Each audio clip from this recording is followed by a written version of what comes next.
Okay, let's keep things rolling. So we'll jump into section C, and we're looking at hot topic nine, hot topic 9, ethics, deviance, and violence. So, question here first of all: what is negative deviance, or define that term? So we're going to argue here. Let me go to black pen. We're going to argue here that negative deviance are behaviours that are outside the norms of society. Okay, so that is what we believe is going to pick you up that mark. So norm outside the norms of society. So we think that's going to get you a mark. But I want to make a bit of a point here. We've got the word negative deviance here. Now, those negative deviance definitely outside the norms of society.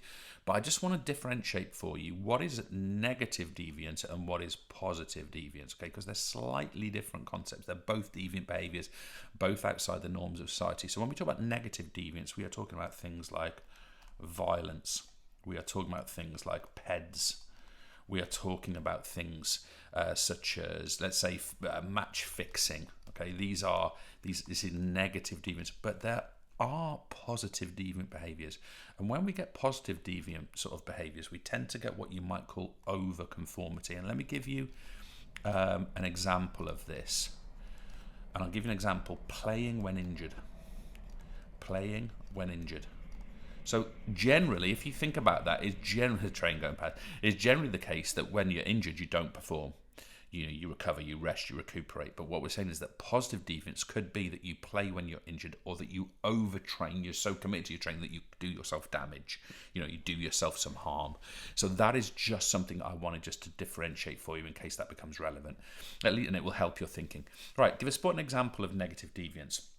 So our example here, let's go back to black pen. A rugby player strikes an opponent, and I suppose by that I mean a punch or something along those lines. Strikes an opponent, violence, this being with an uppercut punch. They go specifically with an uppercut punch.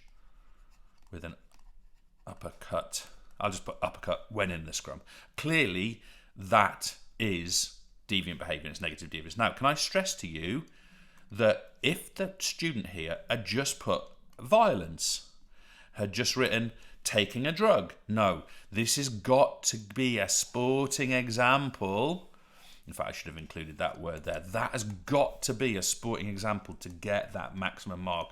So guys, please, when you're asked for a sporting example, please give that, because if you just said someone acting violently, no mark. It's got to be with that example, which is why we said, look, we're being really specific. An uppercut in the scrum from a rugby player there's no way that cannot be an example in this case. So, sportsmanship, what do we understand this to mean?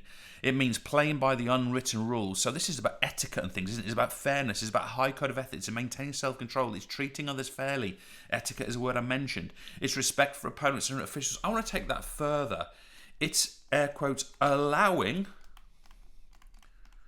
opponents to compete.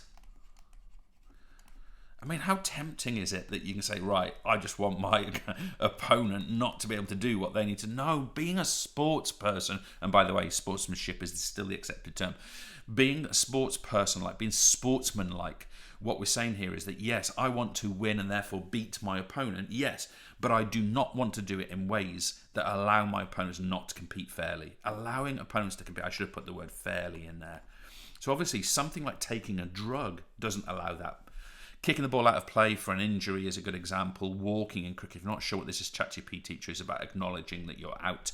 Conforming it to the rules, spirit and etiquette. So look, it's not just the rules, but it's the spirit and the etiquette of sport. That's what we mean by sportsmanship. And by the way, one of the ways that you will know that a sportsmanlike act has happened is you will notice it.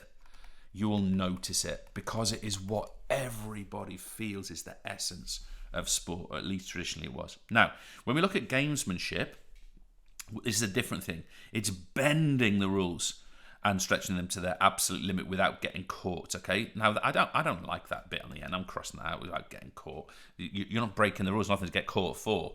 But you're bending the rules. You're gaining an advantage using whatever method to achieve a desired result within rules. Okay. We need to say that within rules. Now, this is not cheating. Very fine line with cheating, but it's not cheating. Fail to follow the sporting etiquette, so we just sort of abandon etiquette and we exaggerate fouls in football. We hit the tennis ball at our opponent when we've got a smash, etc. We use sledging in cricket as an example because we can sort of get under our opponent's skin. This one I don't know. I think I would use the words here: slowing play down in whatever sport, or indeed speeding up is another way of doing it. But time wasting is against the rules, so therefore in most sports, so therefore that would actually be deviant. Deliberate deception. Okay, so deliberate deception. I think what we mean here is exaggerating. How do you spell exaggerating? Is it like that? I might have got my doubles wrong there. Exaggerating injury. I tell you one that winds me up. No, I watch a fair bit of football, mostly in the men's game. I'm referring to this. I watch a lot of the women's game as well. And bloody footballers yelping when someone tackles them and they want a foul does my dome in. So that's what I'll just mention. It's not against the rule, yelping. I suppose it would be like air quotes ungentlemanly conduct or unladylike conduct, but it's not technically against the rules. Now, what is the win ethic? It links to win at all costs, but it's different.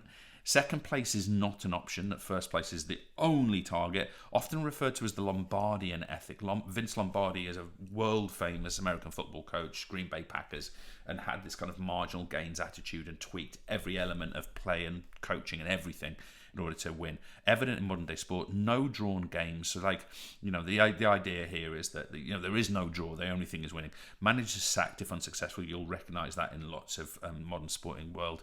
Potential for high deviance. So win ethic is not deviant, but it has the potential of creating deviant environments. Media praise for winners, negativity for losers. So we're sort of abandoning that Olympic ethic of kind of trying and take apart is the most important thing. But can I just differentiate between the win ethic and the win at all costs model? Win ethic is what we would call functional behavior. And what I mean by that is it's within the rules, and effectively you're doing everything within the rules. It's very closely linked to gamesmanship. The win at all costs model is dysfunctional, and it is the potential or indeed the actual behavior of something, which is including cheating, drug use, violence, etc., to cause winning to be more likely. You will do anything to win. That is why people will dope, for example, because they are following that model. And a win ethic is kind of, I'll do everything but dope because it's outside the rules. That's what we would be talking about there.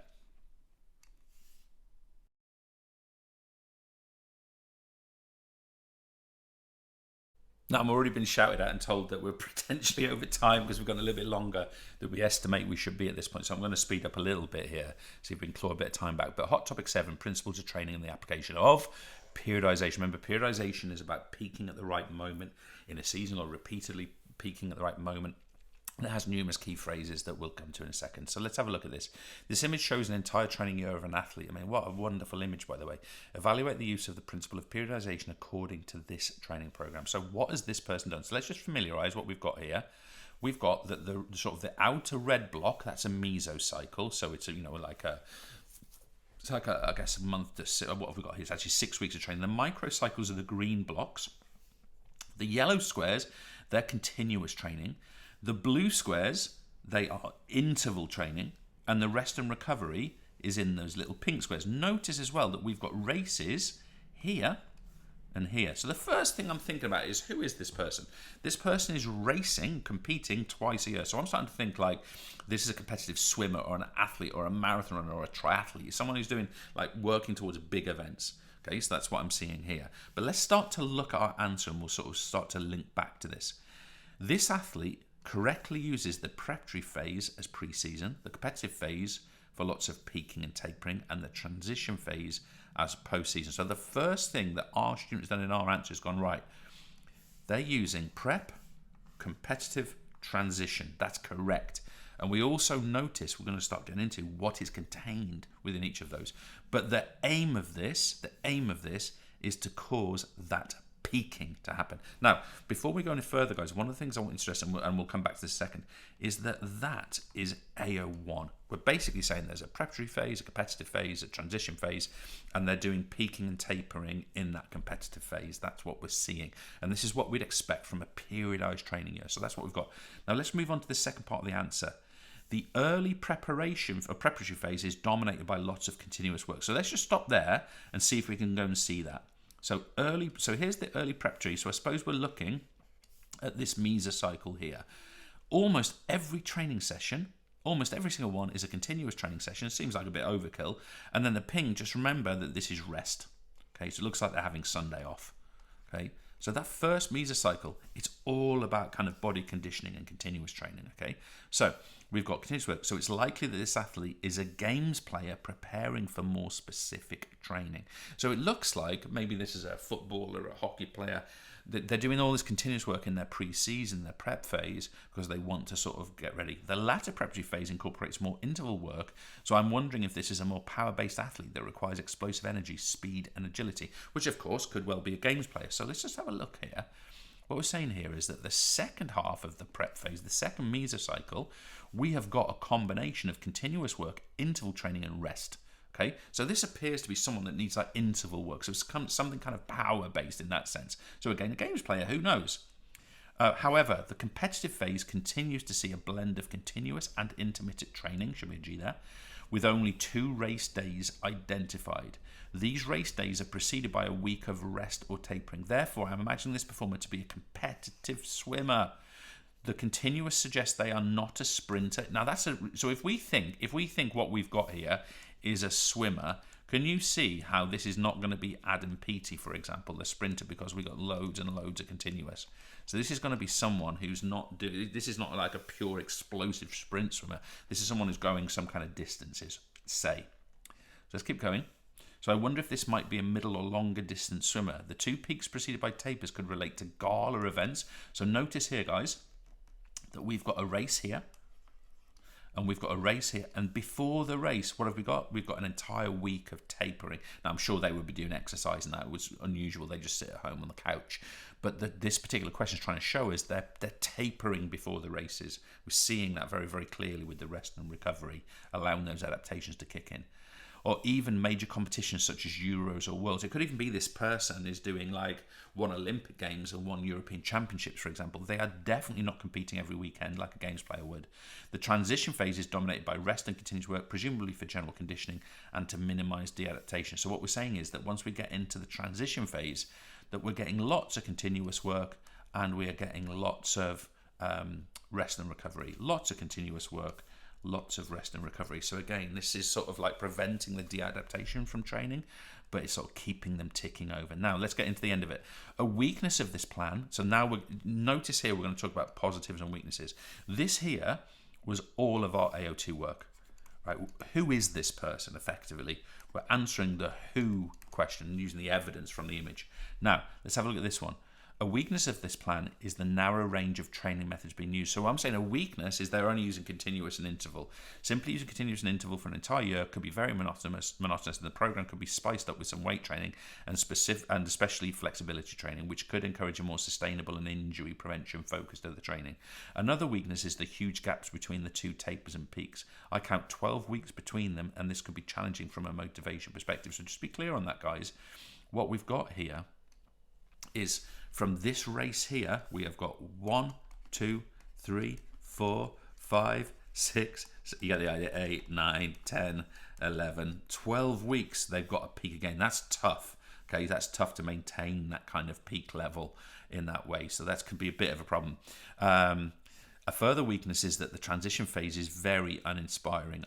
It could be described as too simplistic. So the transition phase, guys, that kind of post-season, we're saying here that basically they're just doing running and swimming, like a continuous work, and they're doing rest. It's a bit simple. Therefore, it could actually be summarized by saying, coach saying, see you in 3 months, go for a jog 3 times a week, please. This is not what a high-level coach would do. So basically, in here, can you see how we've taken those things and we've focused in on the weaknesses? In conclusion, the plan is a decent outline for a swimmer or track athlete, but the trainer really needs to consider more variety if they want to honour the tedium aspect of fit. In my opinion, this particular athlete would need to have remarkable levels of motivation in order to compete so little and train one-dimensionally so much. So basically what we're saying is it's a boring program and they don't compete very much, so this person needs to be really driven, otherwise they're going to lose focus. Now, questions to answer. What do the red, yellow and green mean? They mean AO1, AO2 and AO3. Does the answer contain an introduction? No. The answer goes straight in to placing the facts into the answer in that opening AO1 element. Does the answer contain a conclusion? Yes. Where do you find the evidence of evaluative language such as strengths, weaknesses, and for and against? That was in paragraph 3. Why? Because AO3, the green bit, was in paragraph 3. In this case, the student wrote all about weaknesses. You could argue that there were sort of strengths highlighted in paragraph 2, I suppose. But that's where we find that. Anyway, paragraph 3 was my answer there. What would you mark this answer? Now let's go back to the command and the actual question. We were asked to evaluate the program. I'm going to say that this is an upper band answer. I'm going to say it's somewhere in this category, but I'm going to say it's there. Now, I'm sure there's some teachers going, wow, that's an 8 out of 8 answer. I agree. It could be, but I would say that there were not explicit positives made. And what I mean by this is the word strength, advantage, something that went for this program, was not made explicit enough. You could interpret it in paragraph 2, but for the student to get to here, they should be talking not just about the weaknesses, but the strengths of that program as well. So in that third paragraph, I'd want specific positive. So I'd want to be saying words like strength, advantage, good things. You can use your own language, but that to me is the slight, ironically, disadvantage of this particular answer. It's a beautiful answer, but I just wanted a little bit more of the positive in there.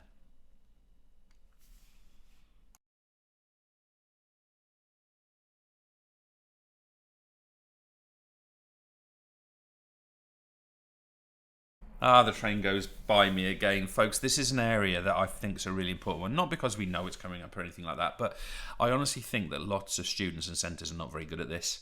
And therefore, if you can become skilled with it and sensitive to how to answer it, I think it's a real opportunity with it for an environment where you can pick up marks exactly where others will lose them. So we'll go over Vili's model in a second, but state 2 factors, according to Vili's model, that can affect state sport confidence. So we're going to talk here about, and we'll look at the model. Don't worry, if you're not sure what these things are, I'm going to tell you this. We've got competitive orientation, which is basically the types of goals that we set ourselves and what we judge ourselves by. Competitive orientation, and we're going to say trait sport confidence. These are two factors that influence someone's state confidence. So what would your examiner do? Not surprisingly, they come across here and give you a mark. Not surprisingly, they come across here and give you a mark. You get your max. And guys, some students say to me, James, should I bullet point things like this? I'm a big believer in the word and. I encourage students to use prose answers rather than just listing 2 things. You can list or bullet point if you want to. I just prefer the structure like this. That's what I tend to guide my students for. If you want to use list, then absolutely that's fine with you. Obviously, don't do that with more extended versions of writing. That's not good practice. Using an example, explain how one of Vili's factors affecting state sport confidence may affect a performer. So I'm going to use the example again of competitive orientation. So again, remember, is a person, what we're saying here is competitive orientation is the person judging themselves by outcome and product goals such as winning, losing, or are they judging themselves by performance goals and process goals such as personal bests, good technique, these sorts of things. So competitive orientation in football is when a player is motivated by winning as opposed to good performance. So obviously this particular environment, the player is motivated by effectively the outcome. This can actually negatively affect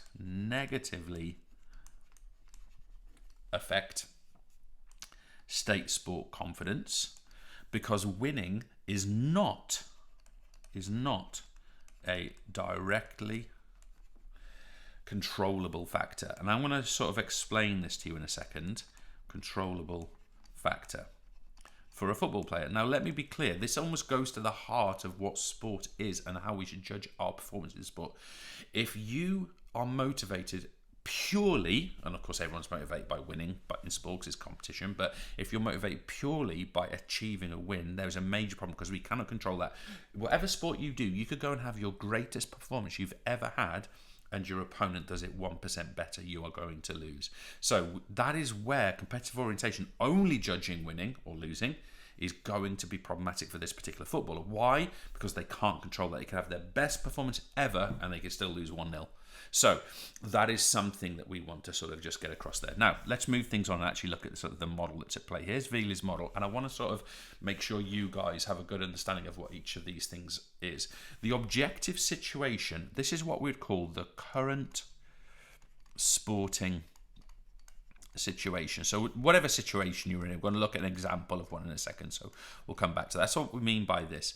Then we know with competitive orientation, we know that what we're talking about with competitive orientation, we know it's the type of goal, So for example, are they motivated by product goals, outcomes? Are they motivated by process and performance? That is what we mean by competitive orientation. It's also the level of someone's competitiveness, and I'm going to sort of bring this model together in a second for you, don't worry. Now, when we talk about our SC trait, this is someone's kind of global, their overall confidence. It's kind of like this all-encompassing confidence that someone will have as a higher or lower. You'll know in your own life, some people are just more confident people, and that in a second is going to affect someone's specific confidence within a state, within a specific situation. So let's have a look at SE state. What do we mean by this? And I'll use a different color. I'll use kind of a blue. I'm going to draw this out here. So what does this mean? SE state. What is that thing? Well, first of all, it's confidence, but it is in a situation, not global, not overall. Furthermore, folks, it influences behavior.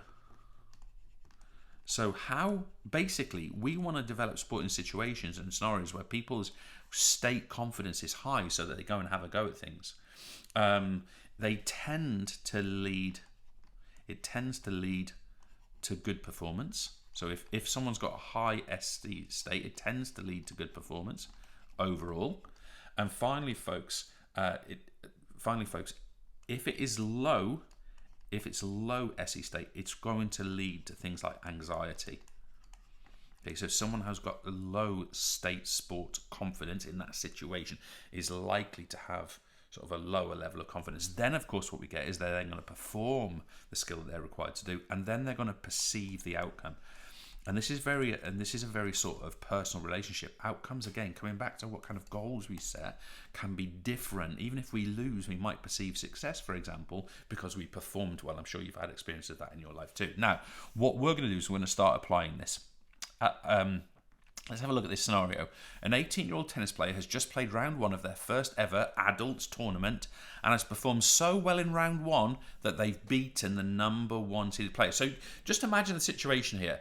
This young player just turned 18, effectively recently a child, let's say. They have probably come in and they've been very focused on process. They've been very focused on performance. They might even expect, look, I'm probably going to lose in this first tournament, but if I concentrate on these things, I might come out of it feeling not too bad. So what would we expect this to be the case here? Well, the situation is that now they are in round two of the tournament and they've beaten, air quotes, the best player. So what do we find in their SE trait? Well, they have quite high levels of trait confidence. Okay, so their trait confidence, overall this person is quite high level. So therefore they're likely to have a high state confidence. But this is what's important. Previously, they've been judging themselves by how well am I playing, how well am I serving, am I hitting my backhand well, and so on. But what happens now in round two is that they now focus on outcome. They now focus on their aim being winning the tournament, as opposed to before they were focusing on processes. So what happens now? Well, they might have the SE state may well be quite high. It may be quite high because their trait confidence is high and they feel like that they can win. But what's going to happen here is, because they're not focused on their performance process, what's going to happen is that they're going to get, that's not a very good color for this, they're going to get a low performance level. Okay, so now because they're judging themselves by winning, all of a sudden when they make a mistake, that's sort of what's happening here is that this is going to start to erode. So they make a mistake and this is going to erode. Why? Because their aim is to win, not to perform. So what that's going to happen is that they're then going to get an outcome. They're going to lose to rank 30 player. Okay, and therefore, can you imagine a situation now? What's going to happen is as they start to lose in that performance, their state confidence is going to decrease over time. So one of the things I really want to say here is that even if someone's overall level of confidence is generally quite high, if people judge themselves purely by winning, the damage that can be done to state confidence is really quite substantial. And that's why Veely's model is important, because it's not just about did we succeed or not. It's about how are we judging success. What are we actually targeting? And I don't know this for a fact, but I'm assuming that top level tennis players, they're highly driven by winning, but they know deep down that they've got to get their processes right. They've got to get their performance to the right standard. And therefore that allows them to have it as more controllable. Now, what we have here is that Veely recognized a bunch of sources of confidence. They're sort of like the origins of confidence. And I'll just tell you what they are. He referred to them as mastery of skills. So for someone to feel more confident, they need to master essential skills. You know, a footballer we're learning to pass, for example, it's obvious. There's one called styling. This is where you can perform a challenging task in front of people who can already do it. In other words, you know, this is the idea of a youth player going up to the senior squad and being able to perform well. He also said that physical and mental prep was really important as a source of confidence, because if you're not physically prepped, mentally prepped, you're not likely to feel you can do it. Social reinforcement from others, you know, like persuasive communication, encouragement, these sorts of things will help. Also, good leadership. If someone is experiencing good leadership in a challenging sporting situation, they're more likely to feel like they can do things. And finally, folks, we've got what we call environmental comfort. Environmental comfort. So this is things like someone's got the space to do what they need, they've got the equipment, they've got the time to do what they need, and they've got that comfort in there. Now, I'm not going to do a lot with Bandura's model because I think it's probably one that you will have looked at in a great deal, and I wanted to focus more on Veely. But I just wanted to make sure you guys realised as well that Bandura, obviously that sort of social learning theorist that we talked about, he developed a model of where self-efficacy, state confidence comes from. So, performance accomplishments are successes and failures. Successes, failures, and of course they are subjective because again it depends on how we judge those things. Okay, it's also our attributions. How have we attributed our successes and failures? We've touched on that already today. Vicarious experiences is someone else. Seeing someone else do the thing that you're trying to do. If you see others succeeding that are similar to you, you're quite likely to believe that you can do that thing too. Verbal persuasion. Think about this. This is like persuasive communication theory from the triad model.